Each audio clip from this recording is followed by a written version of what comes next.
Welcome back, folks. I'm Jake Ellenbogen, and today we are wrapping it all up in a bow. Tomorrow, it's not free agency. Technically, it's the legal tampering period, but we all know that just random teams will be announced that they agreed to contracts tomorrow. We already know this. There's been a lot of it going on. It's the worst kept secret in the history of mankind. But anyway, before we dive into this Rams mock free agency that I have created, be sure to like, subscribe, and comment. Also, be sure to follow me on all social media at JK Bogan, including Instagram, TikTok, Twitter, and Kick. And in addition to that, I just want to let you guys know that today's sponsor, to the shock of nobody, is Mando. And you can get $5 off your starter pack purchase heading on over to shopmando.com using my code JKBogan. Again, $5 off is like 40% essentially. You're going to get all the stuff that you need. They have plenty of stuff as well. So if you do find that you're looking for a stick or a spray or a cream for deodorant and that goes everywhere on your body, be sure to check out Mando. They have plenty of stuff, shower gels, wipes, whatever you need. Check it out over there. Again, JK Bogan is the code. So guys, I am so excited. I have done so much freaking research. I've watched so much freaking tape. I'm ready for this thing to be over with and to finally see what the Rams are going to do with all this cap space. So before we dive into my list and how I see the free agency going, at least from my perspective, I am not perfect. I am trying to somewhat calculate how they're going to do things. Not saying it's 100% going to go down this way, but something I could see and something I definitely think is the best course of action for them. But I have to start off with this. Alaric Jackson's deal, $7 million cap hit in 2025. Okay. They gave Tutu Atwell $10 million, $5 million base and then $5 million signing bonus, meaning he's getting $10 million. It's going to be a $10 million cap hit. Then you have Matthew Stafford. We don't really have a clue as to what that deal is, but I do believe it is going to lower the salary cap at least from $49 million this year down to maybe $44, $45, something like that. So you're saving money there. You also got rid of Jonah Jackson, which saved you almost $17 million in cap.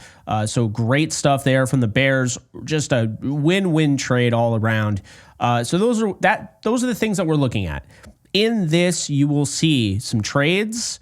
You will see an extension. You will see a lot of signings. We're not talking about the NFL draft. At the end of this, I will give you my depth chart, what that looks like. But let's get started. So the most requested video, by the way, every year is everyone DMing me, yo, when are you going to do your mock off season? I normally do a mock off season. We're not doing it because I'm not into the draft like I normally would be. I will have way more of an idea of the draft soon, but currently I don't have enough of an idea of the draft to make a mock draft on top of this. So let's dive into it. We're going to start from the top, which is always the quarterback, work our way down to safeties, if there is one. So let's start off here. We're going to start off with Zach Wilson. So I'm going to tell you the guys, and then I'm going to show you the cap table afterwards. I did this shout to Over the Cap for making it very easy for me to do this. But we're going to start off with Zach Wilson here. Now, I think it could be Jimmy Garoppolo, but I think Zach Wilson makes the most sense. Think about it. If the Rams are looking for a young quarterback to get in as soon as possible that has some starting upside, it's Zach Wilson. He's already worked with the offensive coordinator, Mike LaFleur.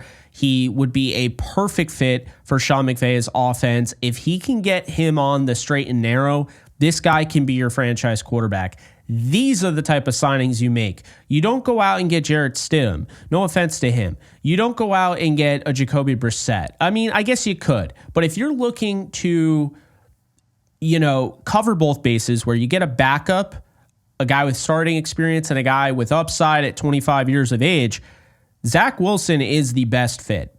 Justin Fields isn't going to sign no matter what people say. I saw some weird thing out there. The Rams are like the second team in betting odds favorites. He is not going to the Rams. Okay? He's not. I love him. I really do like him, and I'd love to see him sit behind Stafford and then take over as the franchise quarterback because I think he could do some great things in Sean McVay's system, but it doesn't make any sense for him. Like, this is a guy that should be starting on another team, whether that's the Jets, the Colts, whatever. So he's not coming here. Zach Wilson, on the other hand, was the third string quarterback for the Broncos last year after they traded for him.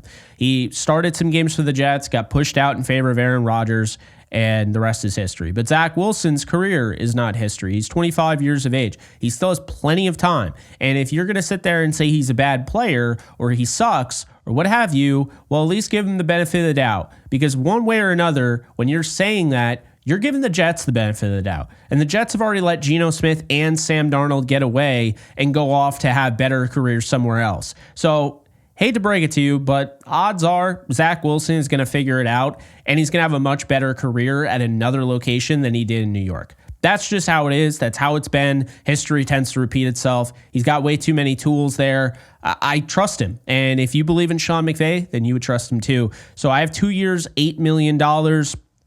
What this looks like, and I'll show you the cap table after the fact once we go through it. But what this looks like is Zach Wilson will be taking, a 2-year, $8 million deal.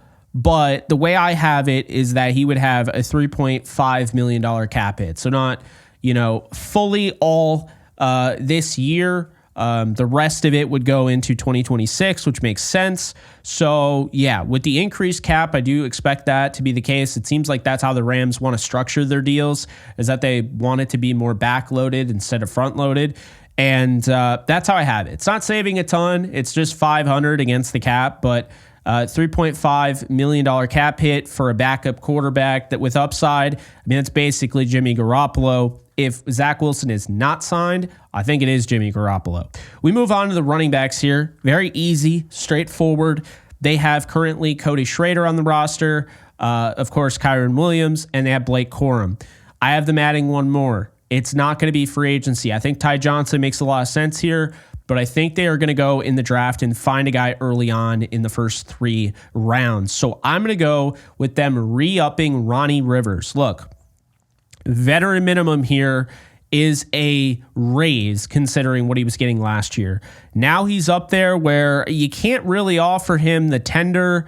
The restricted free agency tender it's just way too much. You're not going to give Ronnie Rivers, who might not even make the roster, that money. But to have him battle in camp, to give him the veteran minimum, don't tender him. I think it makes a lot of sense. 1 year, $1.1 million based on how much time he has, service time in the NFL. I think it makes a lot of sense. So we're bringing back Ronnie Rivers. Doesn't mean he's going to make the 53. It's a fully non-guaranteed contract, unlike Zach Wilson's. But yeah, that's how I looked at it. I felt that was the best course of action. Zach Wilson would have a fully guaranteed first year, and second year would be up in the air. But Ronnie Rivers, this is a 1-year deal, non-guaranteed. Come into camp. Let's see what you got. We like working with you, that type of deal. So Ronnie Rivers comes back on a 1-year, $1.1 million deal. And next up, we have the wide receiver room. 2 additions here, because I was shocked to see that Tutu Atwell was signed. Now, I'm very glad, and I think it makes a lot of sense. A lot of people are going to hate on it. They might be paying him based on the potential, but they're giving him a $10 million deal over 1 year to basically give him an opportunity. And I feel like, we weren't in the negotiation room. We weren't at the negotiation table.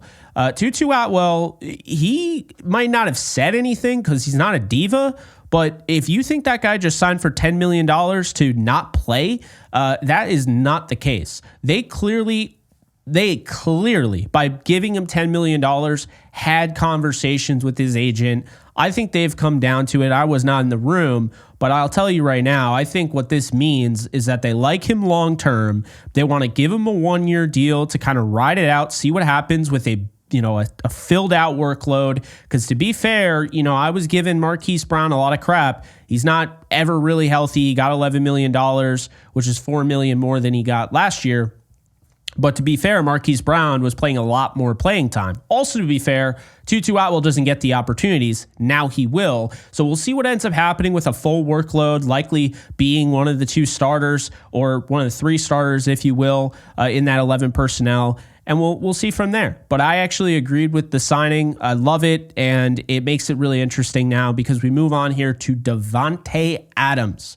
Look, Davante Adams is either going to go to the Rams, 49ers, or Chargers. No idea why he would go to the 49ers, because the 49ers, while they'll have an easier schedule, he'll have Brock Purdy throwing to him instead of Justin Herbert or Matthew Stafford. The Chargers, I think it makes sense, but I think they're going to end up with DK Metcalf. That's too many cooks in the kitchen. So then you have the Rams, and I think this makes the most sense. People don't want to hear it. He's better than Cooper Kupp at this point in his career. I don't think that was always the case, but unfortunately, Cooper Kupp has had injuries, and I think it's hurt him. And so you put Davante Adams out in the X. He can win in a multitude of ways. He could go wherever Aaron Rodgers goes. I think that was always kind of the assumption, but he wants to play in the warm weather. And now that the Raiders are taken care of and they have Geno Smith, he's not going to the Raiders. Like, there's no chance of him going back to the Raiders. Even if Rodgers goes there, he wouldn't go there, right? So really right now, Rodgers is the Giants or, the Vikings. That's what it sounds like. Maybe even the Titans, some other teams. But nobody on the West Coast. So you could go to the 49ers and, Rodgers probably isn't going there, and it's probably going to be Brock Purdy, and that team is still kind of trying to rebuild and get out of this rut where they're eating a lot of dead money. When you're this late in your contract, or this late in your career, do you want to play like just for money, or do you want to play for some Super Bowls? And I think the Rams and Chargers are the best fits, but again, I think the Chargers get DK, and I think the Rams need an X. And I think Davante Adams makes a lot of sense. And what this allows them to do is now they could just draft whoever the hell they want at wide receiver in the draft. I have this as a 2-year, $27 million deal, which is technically his market value according to, Spotrac. I am using over the cap for the cap calculator, the cap table, but Spotrac's market values I tend to like more than over the cap. So Davante Adams, he's going to be 33 in November. This is, I believe November. He's going to be 33 later on this year. That's what I know. $13.6 million cap hit in 2025. 2026, he would have the same, but there'd be very limited to no guaranteed money. Mainly saying that Davante Adams this late in his career, you have a great year, you're coming back, no worries. But if you don't, we'll move on from you and you can go and find another spot, maybe even play with Rodgers. So that's how I have it with Davante Adams. Now, there are some tidbits here. If the Rams don't go after Adams, it's because he can't really, not that he can't, it's that he hasn't really shown the ability to want to block as of late. So, will he be blocking again? Is he a better blocking wide receiver than maybe giving credit for? Maybe. But, I think that would be kind of a deterrence for the Rams. Now, I don't think necessarily that blocking will be the end-all, be-all. You do have to block to be drafted by the Rams, but Davante Adams does so many different things. They had a chance to see him up close and personal, at MetLife Stadium. So did I. So, we'll see what ends up happening. I lean towards Adams right now. I think is the best option here. They've been saving money. Who is that going to be? Adams can go try and win a Super Bowl. This is likely going to be a 1-year deal. Maybe the two want out of it at the end of the contract. I don't know, but I think it'll be a 2-year, $27 million deal with very limited guarantees in the second year. So we move on at wide receiver. I have them adding another, and it's not Josh Palmer. It's not anybody sexy. It's Tyler Johnson. Tyler Johnson, veteran minimum. Just keep him around. He's still young. It feels like this guy's been in the league forever, but he's only 27 years old. So I got to say, it makes sense to at least bring him in, have him compete in camp, and there you go. Then we have offensive tackle. If you guys have been following the channel, you've been following my videos, I love Jedrick Wills. I think this guy is an absolute stud. I think he's been playing on the wrong side of the offensive line, and you know what? That really benefits the Rams if they can go out and get him. Jedrick Wills was a dominant right tackle in college, moved over to left tackle, also played for a bad organization, the Browns. It just hasn't worked out. So 2 years, $6 million. Right now I have his cap hit, Jedrick Wills, that being said, $2.5 million in 2025. So the majority of that, $3.5 million would hit in 2026. So that is that. And that would likely there'd be a potential there to have an extension done, because I think you go out, you get a guy with upside, plays behind Rob Havenstein, and a guy that has potential to be your franchise right tackle or whatever. Don't laugh at it, because Havenstein's been around longer than anybody on the roster. Since 2015 when he was drafted, the last remaining St. Louis Ram. I mean, you got to go find somebody to replace that. He's very, very important to this team. I think Wills could be huge at right tackle if they get him on a 2-year deal and slide him in there as the starter next year. Defense. So we got the offense taken care of. I know some people are going to say maybe that's not enough, and maybe you're right. But to me, I think you add Devontae Adams to Puka Nacua, Tutu Atwell, Jordan Whittington. You feel good. You go through the draft. Whoever you get there, is that Jaden Higgins? Is that Jalen Knoll? Is that Emeka, Ibuka? Like, what does that look like? You're getting a good player either way. So these are just signings, of course. I did say trades could be in play here. So I like that. Then running back, you take care of that in the draft. You find an explosive back. It's a great running back class. They still have offensive linemen that they really like in KT Leviston. And that's a guy that they really like. They still have Warren McClendon Jr. I know some people want to get rid of Bo Limmer because of one bad play. Now, it's also going to be misconstrued because I said that Steve Avila should be playing center. The Rams view him as a guard. Nothing I say matters in that regard. If they don't want to move him back to center, that is on them. They already moved Jonah Jackson. The reason being is because they are sold as Bo Limmer being their center of the future. And guess what? I'm not going to sit here and say that they should go out and get Drew Dahlman or anybody like that. I'm okay with it. If they believe that's the right approach, then by all means, I'm okay with it. I'd like to see them have some interest in Evan Ingram, who was just cut by the Jaguars. I think that'd be a great fit. And there are wide receivers, as you know, like a Josh Palmer and Nick Westbrook-Akine, and guys like Diami Brown that I really do like. In this free agency class. It's not a great free agency class. I'm not trying to spend top dollar. I think Nick Westbrook-Akine is going to get paid. Like, I don't think people look at him and they're like, oh yeah, $2 million to $4 million. No. I think he's going to get like $10 million. I do. And that's the problem, is I'm not trying to really go neck and neck with a lot of these teams for these guys. So that's how I did it on the offense. We'll see with the draft. And of course the trade is upcoming. Trades are upcoming if I have any. But that's how I have it. And of course, at the end, we will have the cap table and I will give you the depth chart. But we move on to the defense. Defense line, Bobby Brown. Okay, Bobby Brown signs a 2-year, $10 million deal. And the way I see it with Bobby is this. He's 25 years old. He's in a great position with the Rams. He wants to have more usage as a rusher. Totally get it. It is hurting because here's the thing. Milton Williams can't stop the run to save his life, as opposed to Bobby Brown, who is an outstanding run stopper. But at the same time, Milton Williams is going to make probably 15 to 17 million more than Bobby Brown average annual. And why is that? Because he can rush the passer. And that is the sexy thing. It's why cornerbacks who might not be the best cover guys, if they have 7 interceptions in a season, that guy's going to get paid more than the better corner normally, right? Because it's a sexy thing. You would expect football guys to not fall for this, but yet every single executive in some capacity does. So with that said, Bobby Brown, he wants to have more of a role, and I think he would get that. I think, the Rams want him back. He wants to be back. Like, I know people saw those tweets and assumed he didn't. He does. He absolutely wants to stay. Why would he want to leave?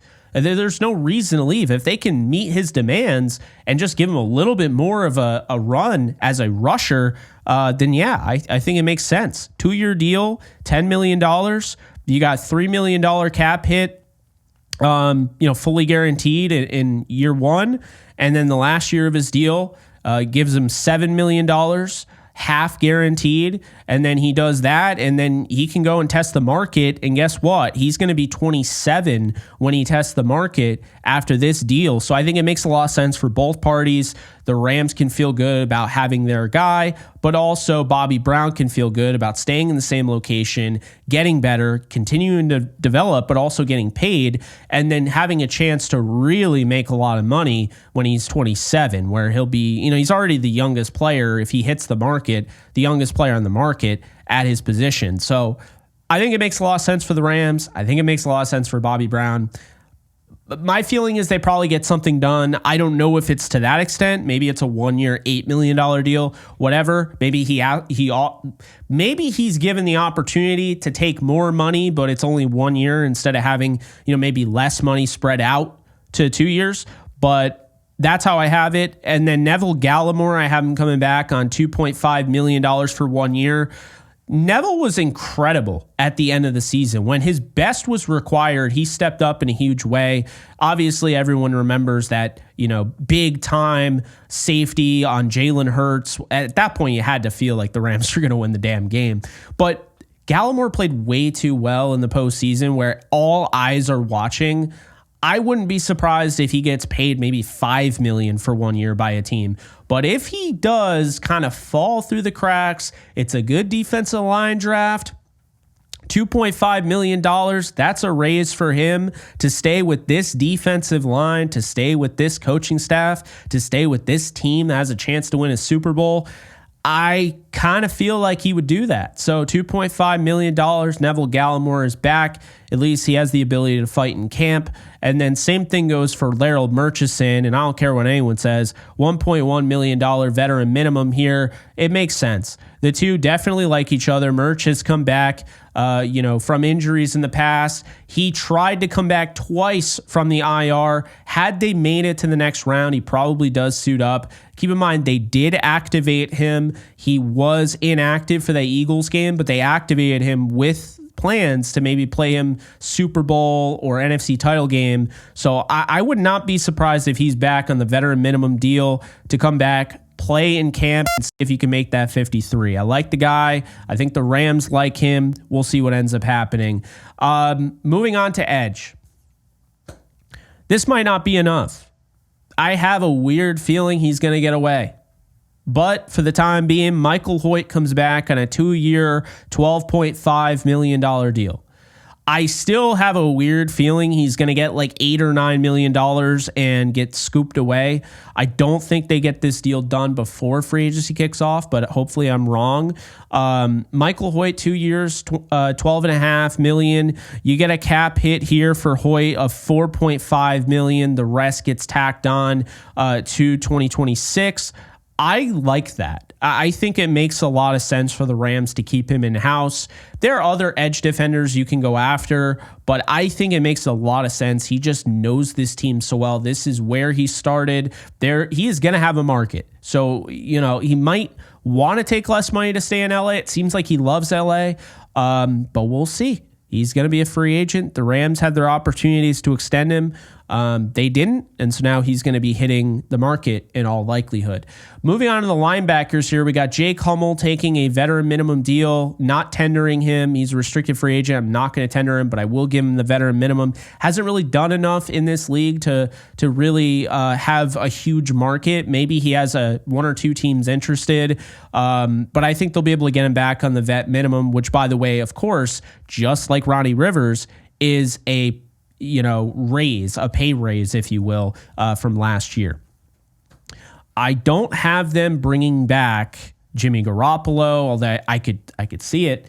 Demarcus Robinson, Hunter Long, Connor McDermott, Joe Noteboom, Christian Roseboom, or Troy Reeder. I could see Roseboom back, but I could also see other teams being interested. Previous coaches that have familiarity with him could be interested.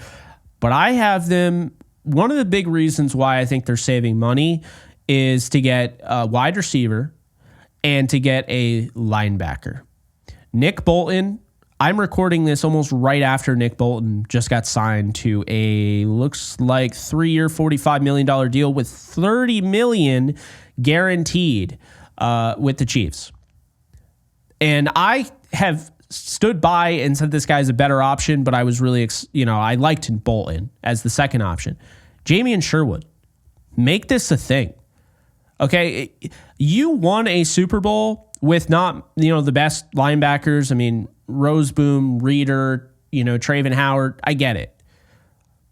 But clearly, there is one need that this team has. If you brought back the same team as last year, the one thing that you could argue is having a linebacker that can disengage from blocks, that can settle, that can tackle solo opportunities. We're not talking gang tackles. We're talking when it's a one-on-one, are you going to come down with that tackle? By the way, Mr. Jamien Sherwood, his first year as a starter, plays over 1,000 snaps, leads the NFL in solo tackles, and his former defensive background allows him to really operate well in coverage. Now, he's a little bit light. You talk about just under 220, 6'2", 6'3", around that. But this guy, the way he moves around, he would be an absolute stud in this defense. Stud. So 3 years, $41 million, $4 million less than what Nick Bolton got. But Nick Bolton's also been starting a long time. Jamien Sherwood just started his first season. So Sherwood still has some room to grow, of course, but you get him at 25 years old. I'll tell you right now, this is the move. The Rams did give Bobby Wagner a 5-year, $50 million deal. That was really just like a 1 to 2 year deal with hardly any guaranteed money on the end of it. And then they got rid of him after the year, but he turned out. He worked out. Rams normally don't pay their linebackers, but you wouldn't expect him to give up on a player like Cooper Kupp either. So I think that there is a changing of the guard here. I think there is a different view. And when you have these guys up front, this, to me, 3-year deal makes a lot of sense. It falls in the window, of Alaric Jackson, and you don't give him a lot of guaranteed money on the back end. It allows you to get out of this deal, maybe trade him away in favor of signing Puka Nacua, Steve Avila, Jared Verse down the road, what have you. So I think Jamien Sherwood right now is the best option. If he is not the guy they sign, I think it's going to be Dre Greenlaw. I think they're getting a linebacker. There are some guys in this draft. I've mentioned them before, but I do feel like my inkling is that they go after a linebacker, because why else are they freeing up all this cap? Why are they doing all these, repositionings? Why does Alaric Jackson have a $7 million cap hit in 2025? And, he's got way more, $24 million in 2026 and 2027. I mean, you don't just do that, right? That they have a plan here. And I'm thinking, you're looking at that defense and you're thinking, what are we missing? Stopping the run, being able to fill those gaps, and Jamien Sherwood can do that.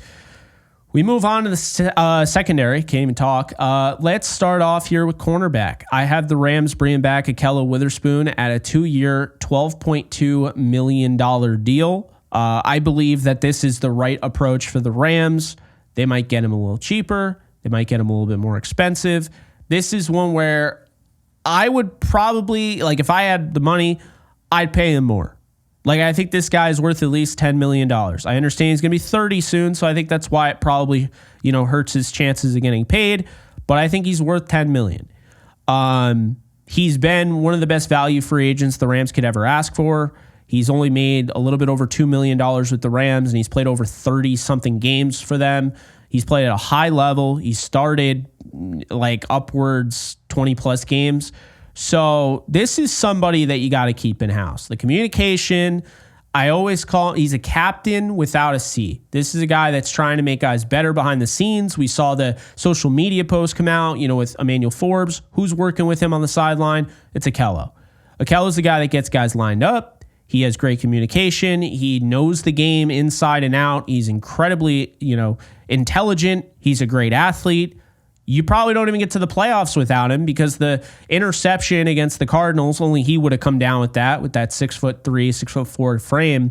But then in addition to that, just the job he did in the playoffs, shutting down some of the best receivers in the game, forcing that strip sack on Sam Darnold.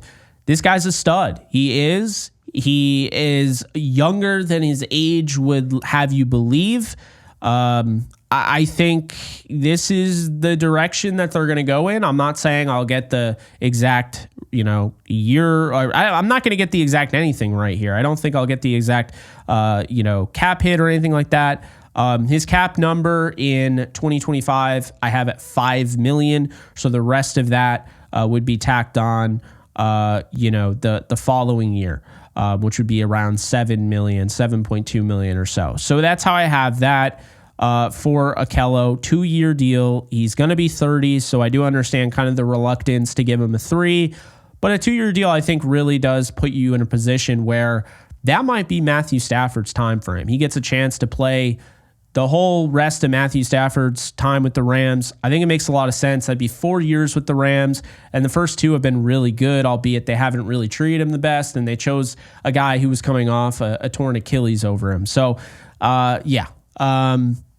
I think he'll be back. We'll see what ends up happening, but I think it's a no-brainer for him to be back because he diversifies their cornerback room. There's not one corner out there on this roster that looks anything like him, and that is a weapon. Make no mistake about it. But we also have a firework here, okay? How about Jair Alexander? 1 year, $11.4 million incentive based on playing time. I don't see Jair signing a long-term deal. I see him trying to reshape his, persona, reshape his stock, all of that. There weren't good things coming out of Green Bay. I know some people will look at kind of the attitude concerns. I don't know what was going on there. I do know Sean McVay and Matt LaFleur are really good friends, so that could lead into it. But look, Jair Alexander is one of the best cornerbacks when healthy. He just is. He's just not healthy very often. A lot of soft tissue injuries. Why am I doing this? It's a 1-year deal. 1 year, you have the cap to do it. I have him at $14.7 million at the end of all of this. So, and I'll explain. You have the cap to do it. It's only $11 million. I mean, you're basically paying him as much, a little bit over what Tutu Atwell got. It's a 1-year deal to go and try and win a Super Bowl. If it works out, maybe you sign him to a 2-year deal. Maybe he goes and gets paid. You get a nice compensatory pick. He is going to get cut, I think. I don't think he's going to get traded. I think the Packers are going to outright cut him. He's got some soft tissue injuries, which concern me, but here's my rationale, okay? My rationale behind this is very simple. I have them cutting, and yes, I'm not kidding you. I have them cutting Darius Williams. He's 32. So I have them cutting Darius Williams. Some people will disagree with me on that. I have them cutting Darius Williams. They still have Darion Kendrick. I have them keeping Kendrick. I have, of course, Kobe Durant on the team. They picked up Emmanuel Forbes. You add Akello Witherspoon. If Jair goes down, you have Akello, who will be starting next to Jair Alexander in this scenario. You have Kobe. You have Darion, who they were very high on before he went down with an injury. You have Emmanuel Forbes, who I'm very high on. You still have guys like Josh Wallace and Charles Woods, who they really like. Why am I sitting here and saying, oh no, he's injury prone? I'm not going to. You got the cap to spend. This isn't a great, this is not a great free agency class. If you come away with Jair Alexander and Akello Witherspoon as your 1-2, you got Kobe in the slot, and your 4 and your 5 are Emmanuel Forbes and Darion Kendrick, that cornerback room is totally fine. You might want to draft a cornerback for the future, but right then and there, that cornerback room is looking really good. So that's why I always kind of push back on people saying that this cornerback room is in desperate need or, oh my God, it's terrible. Well, yeah, I mean, if they don't bring back Akello and they don't fill that in, then yeah, absolutely. But the idea of bringing back Akello and then maybe adding a Jair Alexander to replace, somebody like Darius Williams, I think makes sense. Williams also had injuries. So, I mean, I'd rather, have this guy sign a 1-year deal. Get rid of the Williams deal now. You don't have that roster bonus kick in and all of that. He's getting up there in age. And just see if you can make it work with Jair. If you can't, then guess what? Darion Kendrick's going to have a bigger role. Kobe's going to have a bigger role. And Emmanuel Forbes is going to have a bigger role. And you could also draft a corner as well. So that's how I have it. And then last but not least, at least a camp invite in the form of a contract. John Johnson III was one of the highest rated safeties in the 2 games that he got to play last year. Unfortunately, didn't really get to play much because of the injury. 1 year, $1.25 million is the vet minimum. So it did hike up a little bit, but not too much, being that, he does have 8 years of service time in the NFL. So that's how I have it. Zach Wilson, Ronnie Rivers, Devontae Adams, Tyler Johnson, Jedrick Wills, Bobby Brown III, Neville Gallimore, Laryl Murchison, Michael Hoyt, Jamie Sherwood, Jake Hummel, Jair Alexander, Akello Witherspoon, and John Johnson III. I have an extension. Kyron Williams. I think they're going to get something done. I do. It would take effect in 2026 because Kyron is going to it's going to be like a $5 million cap hit because of the escalator for performance boost in those rookie deals. But Kyron Williams, 3 years, $31 million. Your cap hit in 2026 would be at 6.9 and then would hike up to 11.9 in 2027, and in 2028 it'd be 13. Of course, the guaranteed money on the back end of that goes way down, so it allows you to get out of that in case, he starts showing some decline. But keep in mind, even, in 2028, Kyron's going to be 28 years old. So there is a really good chance that he will be fine.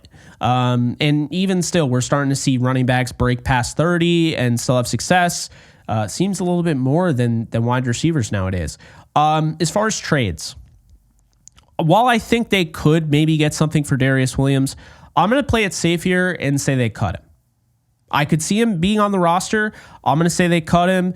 The trades, Cooper Kupp, I think does get traded ultimately. The reason being is that I think the Rams are just going to bite the bullet. They might not get a great draft pick, but I think it's more important to have this cap space than it is to not have the cap space and, not get a pick. Because if you just release him, you're relinquishing let's see here. You're relinquishing about $5 million in cap space you could be saving if you traded him. So that's base, of course. You can figure that whole thing out. And then Colby Parkinson. I'm not saying they're going to trade him for anything big, and I like the guy, but I just feel like they want to go in a different direction. Tyler Higbee's back. They feel good about him. He's already been confirmed that he's going to be the guy. And I think they're going to add another tight end to the room. They also like Davis Allen. I just don't see a lot of opportunity here for Colby. So I think they do trade him. He's 26 years of age. There's going to be a team that's somewhat interested in some capacity, could give him maybe a pick swap or something and take on that deal. So that's how I have it. Saving them $5.6 million, incurring $4.1 million in dead money. So all of that puts the Rams, well, not all of it because I haven't fully said it yet.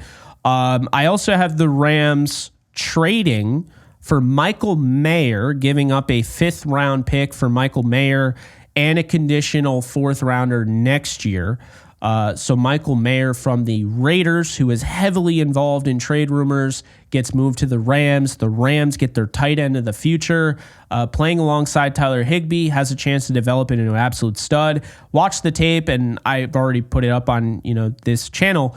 He is legit. I'm telling you, he is legit. I think he'd be really good with Sean McVay. They tried to get Brock Bowers. They tried to get Dalton Kincaid. I can't even tell you how many times I've said that.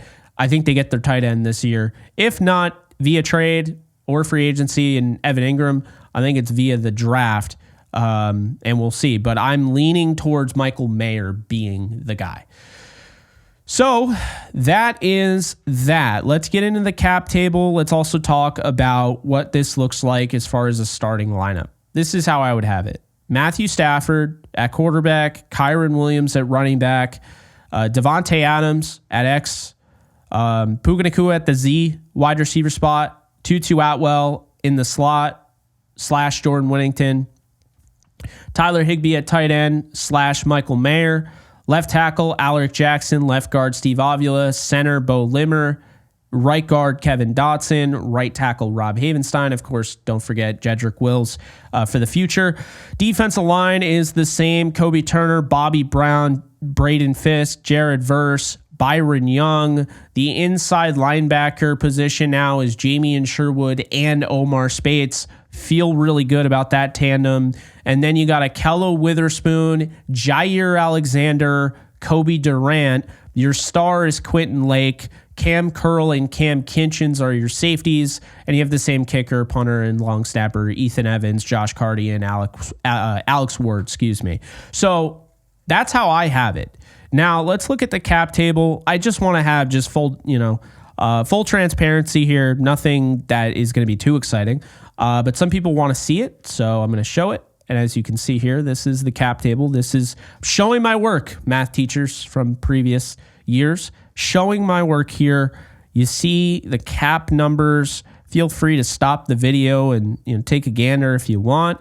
But these are the cap numbers. Again, I'm not saying that you have to bring back Ronnie Rivers, Jake Hummel, and all those guys, but I'm just trying to be realistic here. The Rams do this. They will bring these guys into camp, and who knows what's going to end up happening. Only they really know how to feel about this. So that's how I have it. Of course, you see the Cooper Kupp trade here, Colby Parkinson trade, the Darius Williams cut. Again, cutting Darion Kendrick, saved $3.4 million, is still an option here. I don't think they're going to do it, but who knows? Move on to 2026. As you can see, $14.7 million effective cap space. That puts you above $10 million after the draft. Plenty of room to do all sorts of stuff during the season. But then you have 2026, and you see here, Wills carries over, Kyren carries over, Mayer, Jamie Sherwood, Davante Adams, Zach Wilson, Michael Hoyt, Akello, Bobby, and Matthew Stafford. Mind you, Matthew Stafford's cap hit I put down here because I think there is going to be something. I adjusted it to 45.6. It was at 49. So nothing too crazy. I wanted to make it somewhat realistic here. I don't know exactly. I just know he's going to have a lot more guaranteed money. That is the only detail that I have. But yeah, I mean, this gives you kind of an idea. I mean, worst comes to worst, this doesn't move at all. And so you could probably move this down to like $9 or $8 million. But plenty of room here, cap space, here to make some moves. You have $81 million. We don't exactly know what the cap is going to look like in 2026. It could go through the roof, so there is that. But you see these guys here, and then 2027, the way this breaks down, you only have 2 contracts from this past year, from 2025, that are available in 2027. You got Kyren Williams and you got Jamie Sherwood. So only 2 3-year deals. Kyren's doesn't kick in until 2026. So Jamie Sherwood here, this is what I'm talking about. You get right out of this, because if Sherwood doesn't work out, there's not a lot of guaranteed money. As you can see here, Sherwood, half of this is guaranteed. What does this do? Well, okay, so if we look at it, Nick Bolton got $30 million in guarantees on a $45 million deal over 3 years. So if you look here, Sherwood is going to end up with $9 million in guaranteed in the first year. He's going to get $8 million in his second year. And then his third year, he's going to get $4 million. So if you're doing the math there, you got 9, you got 8, so that puts you at 17, and then you got 22. So 22 million guaranteed on his $41 million over 3 years is less than $30 million guaranteed on the $45 million deal for Nick Bolton, who is a proven commodity, has been a starter pretty much his whole career, whereas Jamie Sherwood has only been a starter for 1 year. So that is my rationale behind that. You also have Kyren Williams, the way this is done. Kyren has the extension. The extension doesn't actually do anything in this season. So what you'll see here is you still have the $5.4 million cap number. Then this year it goes up to 6.9, right? Still very doable. That should say 6.9, but anyway. Then you have 11.9. It goes up to cap number in 2027. And then you have in 2028, 13. And it says 0 because we don't have any idea of what the cap will be in 2028. So Spotrac doesn't have anything there. But the Rams have $239 million in cap space in 2027, and their only guys on the roster are going to be Kyren, Jamie Sherwood, Havenstein. That is just void money. And oh, by the way, I have 0 void dollars. So I made this work, I think, pretty realistically with these cap numbers. I'm not saying I went crazy here. I mean, maybe some of these are going to be a little bit higher, but for the most part, didn't go crazy. You still end up with $14.7 million. Again, after effective cap space, including the NFL draft, you're going to have about $10 million to spend the rest of the year, which is a pretty darn good number to have. But in addition to that, the Rams can add void years. They can push stuff into the ether. They can literally stretch this thing out into 2034. I'm not saying they should, but they could. Like Havenstein's void years go into 2027, right? Tyler Higbee's are in 2026. So this is what I'm talking about. And by the way, you can see here, Darius Williams saves you $7.5 million in 2026, and you only incur a $1.1 million dead money cap hit. That's it. That's it. Colby Parkinson saves $7 million. This is your out, so maybe you don't trade him this year. I think they do, but who knows? So, yeah, guys, I mean, that's how I look at this. Now, keep in mind, in 2026, you got these guys that you have to pay. You know, Kendrick is going to be a free agent. Kobe, Quentin Lake, Cam Curl. That's not a lot. You see what I'm saying? Like the Rams, that's not a lot of guys. They could easily bring back Lake. They could bring back Curl. They could bring back Kobe. And then in 2027, this is where the Byron Young, the Kobe Turner, all those guys, Puka Nacua, need to get paid. So you're likely going to pay Puka Nacua in 2026. I would assume during the offseason is when they would get him that contract extension.